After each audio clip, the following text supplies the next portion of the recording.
सदगुरुदेव भगवान की जय। श्री मौनी बाबा जी भगवान की जय। प्रिय मित्रों, हम सभी आज सती के विवाह का वर्णन और हिमालय में भगवान महाकाल और सतिया क्रीड़ा का वर्णन सुनेंगे। एक किसान बहुत ही मेहनती, ईमानदार और अपने आदर्शों का पक्का था। एक दिन खेत में हल चलाते समय उसे एक घड़ा प्राप्त हुआ। घड़े में सोने की मोहरें थी। उसने मोहरों को छुआ तक नहीं और घड़ा ले राजमहल को चल दिया। राजमहल पहुंचकर उसने सारी बात राजा को बता दी और सोने की मोहर से भरा वह घड़ा भी राजा को सौंप दिया। उसकी ईमानदारी से राजा भौचक्का रह गया। राजा ने किसान से पूछा, क्या तुम इन सोने की मोहरों की कीमत जानते हो? हाँ महाराज, किसान बोला। जब तुम इसकी कीमत जानते थे तो तुमने इन्हें अपने पास क्यों नहीं रखा? राजा ने प्रश्न किया। महाराज, मेरे आदर्शों की कीमत इन सोने के मोहरों से कहीं अधिक है। मेरे आदर्श दुनिया की किसी भी वस्तु से मूल्यवान है। उन्हें मैं किसी भी कीमत पर नहीं छोड़ सकता। मेरे आदर्शों के आगे ये मोहरें कुछ भी नहीं है। राजा यह सुन बहुत प्रभावित हुआ। राजा ने किसान को 100 मोहरें इनाम में देनी चाहिए, लेकिन किसान ने लेने से इनकार कर दिया। राजा के मुंह से निकल पड़ा, तुम सचमुच महान हो और तुम्हारे आदर्श सही में महान आदर्श हैं। अथ चैत्रशीते पक्षे नक्षत्रे भगवद्दैवतेः त्रयोदश्यां दिने भानु निर्गच्छत्स्य महेश्वरः। इधर चैत्र मास के शुक्ल पक्ष की त्रयोदशी तिथि में रविवार को पूर्वा फाल्गुनी नक्षत्र में मुझ ब्रह्मा, विष्णु आदि समस्त देवताओं के साथ भगवान शंकर ने विवाह के लिए यात्रा आरंभ की। उस समय नाना प्रकार के उत्सव होने लगे। शिव जी तथा योग्य आभूषणों से सुसज्जित थे। अनेक प्रकार के वाद्यों के साथ समस्त देवताओं के सहित शिव जी दक्ष के घर पहुँचे। इधर दक्ष ने अपने सहचरियों सहित सबका स्वागत व सम्मान किया। मुनियों और देवताओं से घिरे हुए शिव जी को दक्ष अपने घर के भीतर ले गए और शिव जी की विधिवत पूजा की। फिर बाद में सभी देवताओं की और मेरी भी पूजा की। तदंतर मेरे पुत्र दक्ष ने प्रसन्नतापूर्वक अपने पिता अर्थात मुझको प्रणाम कर कहा, हे प्रभु, आप ही वैवाहिक कार्यक्रम कराएं। तब मैंने खुशी से कहा कि बहुत अच्छा। ऐसा कहकर विवाह का सारा कार्य करने में मैं तत्पर हो गया। शुभ मुहूर्त में वह शुभ लग्न में दक्ष ने हर्षपूर्वक अपनी पुत्री सती को विवाह शिव जी के साथ कर दिया। शिव जी ने सती को स्वीकार किया। उस समय मैंने, विष्णु ने, मुनियों तथा देवताओं ने उन्हें नमस्कार कर अनेक प्रकार की स्तुति द्वारा उन्हें प्रसन्न किया। शिव जी के विवाह में नाच गान के साथ महान उत्सव मनाया गया। सबको परम आनंद का अनुभव हुआ। मेरे पुत्र दक्ष इस प्रकार शिव जी को कन्यादान देकर अपने को धन्य मानने लगे। सत्य की तपस्या आज सफल हो गई। शिव जी को पाकर परम सुख मिला। इस प्रकार दक्ष ने नाना प्रकार के दहेज तथा ब्राह्मणों को धन दान दिए। आकाश से देवताओं गणों ने पुष्प की वर्षा कर रही। वाद्यमानेषु वाद्येषु गायमानेषु ते च। अनेक प्रकार के वाद्य बज रहे हैं। अप्सराएं नाचते तथा गाने करने लगी और विप्रगण वेद पाठ करने लगे।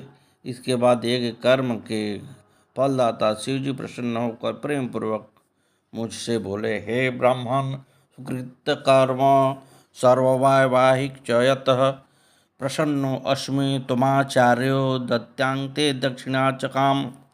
हे ब्राह्मण, आपने जो उत्तम रीति से वैवाहिक कार्य संपन्न किया है उसे मैं बहुत प्रसन्न हूँ। आप मेरे आचार्य हैं, अतः आपको क्या दक्षिणा दूँ? आप उस दक्षिणा को निसंकोच मांगें।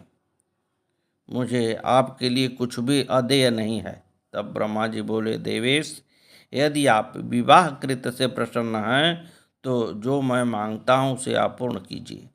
हे महादेव, आप इस रूप में इसी वेदी पर सदा विराजमान रहें, जिससे आपके दर्शन से मनुष्यों के पाप धुल जाएं।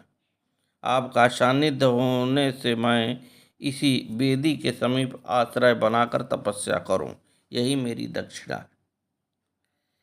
चैत्र के शुक्ल पक्ष की त्रयोदशी को फाल्गुनी नक्षत्र में रविवार के दिन इस भूतल पर जो मनुष्य भक्ति भाव से आपका दर्शन करेगा, उसके सारे पाप तत्काल नष्ट हो जाएंगे, विपुल पुण्य की वृद्धि होगी और समस्त रोगों का सर्वथा नाश हो जाएगा।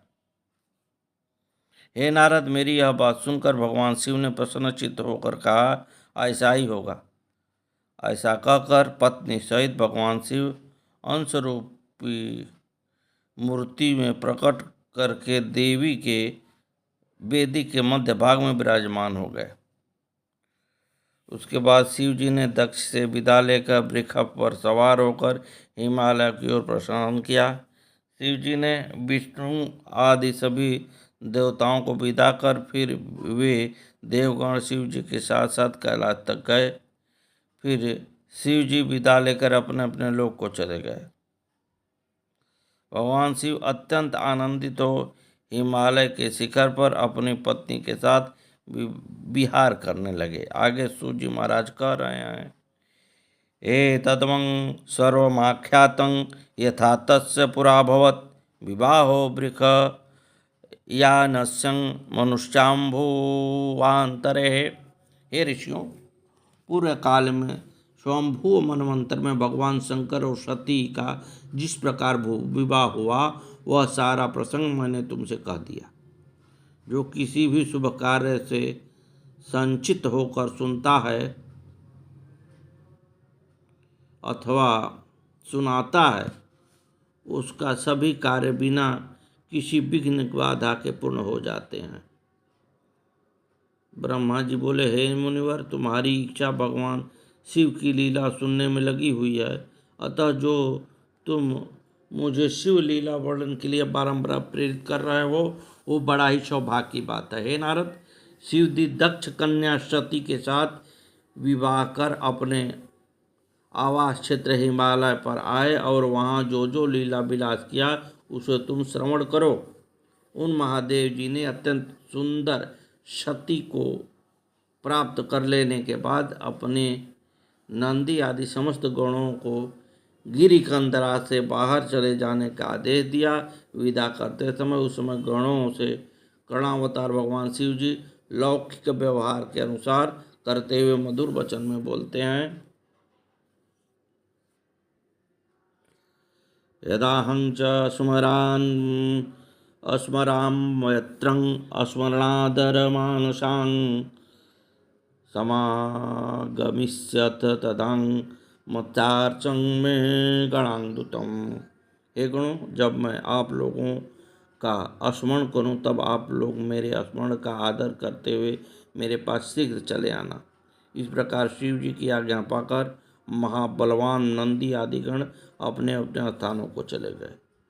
उन लोगों के चले जाने पर भगवान शिव बड़ी प्रसन्नता के साथ एकांत में सती के साथ गृहस्थ धर्म का पालन करने लगे। कदाचित वन्य पुष्पाणी समाहृतं मनोहराम। भगवान शिव जी कभी वन के पुष्पों को तोड़कर उनसे सुंदर माला बनाकर सती की गले में पहनाते। कभी सती जब अपने कुंडलों का मार्जन करने लगती तब शिव जी उन कुंडलों को बारंबार उद्यत कर उन्हें सती के कानों में पहनाने लगते। कभी जो बात गुप्त रहती, दूसरों के सामने नहीं कही जा सकती, उस बात को भी सती का मुख देखने की इच्छा से वे उनके कान में कहते। कभी सती से दूर नहीं जाते। अनुबंधाति नामाक्षी पृष्ठदेशेन मानसाम। अचानक सती के पीछे से जाकर उन्हें अपनी भुजाओं में बांध लेते थे। कभी वे शिव माया से वहीं छिपकर जब सती का आलिंगन करते तो वे भयभीत होकर अत्यंत चकित हो व्याकुल हो जाती। कभी वह बड़ी शीघ्रता से सती के वक्षस्थल के स्पर्श की इच्छा से उसका हार वहाँ से निकाल लेते, फिर उसे वहीं पहना देते। कभी वे सती के अंग के बाजूबंद, कंकड़ आदि अंगूठी बारंबार निकालकर अंग स्पर्श कर उन्हें पुनः पहना देते। कभी वे परमथाधिपति शिव जी काम के उन्माद से व्यग्र चित्र हो अपनी प्रिया के साथ नर्म परिहास करने लगते। इस प्रकार से शशांक शेखर भगवान शंकर जी समस्त रमणीय वन कुंजों में सती के विवाह कर लेने से शिव जी सती के बिना एक भी क्षण नहीं रहते। सती के बिना उन्हें क्षण भर भी चैन नहीं पड़ता। इस प्रकार कैलाश पर्वत पर बहुत दिनों तक विहार करने के उपरांत वे पुनः हिमालय पर्वत पर आ गए। कुछ समय बाद भगवान शिव ने कामदेव को याद किया। तस्मिन् प्रविष्टे कामे तु वसंतं शंकरातिके विस्तारतं निजं भावं राधं विज्ञायत प्रभो। जब काम शिव जी के भवन में प्रविष्ट हो गया तो उनके साथ वसंत ने भी शंकर का अभिप्राय जानकर वहां अपना प्रभाव प्रकट किया। सभी वृक्ष लताएं आदि पुष्पों से खिल उठे। जल के कमलों ने युक्त सरोवर थे तथा कमल भ्रमरों से युक्त हो गए।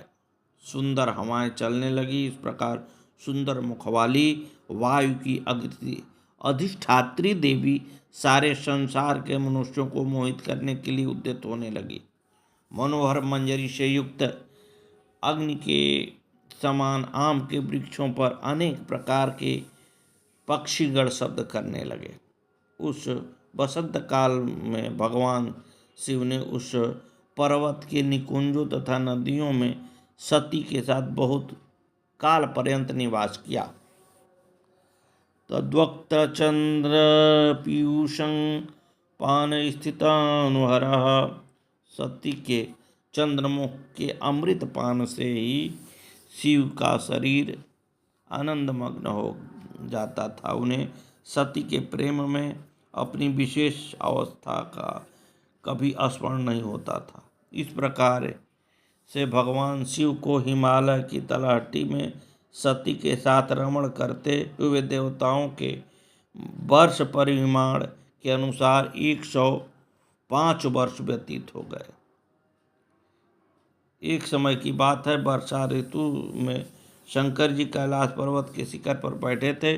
उसी समय सती जी ने आकर शिव जी से पूछा, देव देव महादेव शंभो मत प्राणवल्लभ श्रो मे वचनं नाथं श्रुत्वा तत्कुरु मानदः। हे देवादिदेव, हे प्राणवल्लभ, मुझ पर कृपा कीजिए तथा मेरे वचनों को सुनिए। हे नाथ, यह परम दुस्सह वर्षा काल आकर उपस्थित हो गया है। मेघों की गर्जना से आकाश तथा दिशाएं व्याप्त हो गई हैं। पवन देव अत्यंत वेग से बह रहे हैं। इस वर्षा काल में धाराओं से जल समूह की वृष्टि करते हुए तथा बिजली की पाताल वाले इस मेघों की गर्जना से किसका मन क्षुब्ध नहीं होता।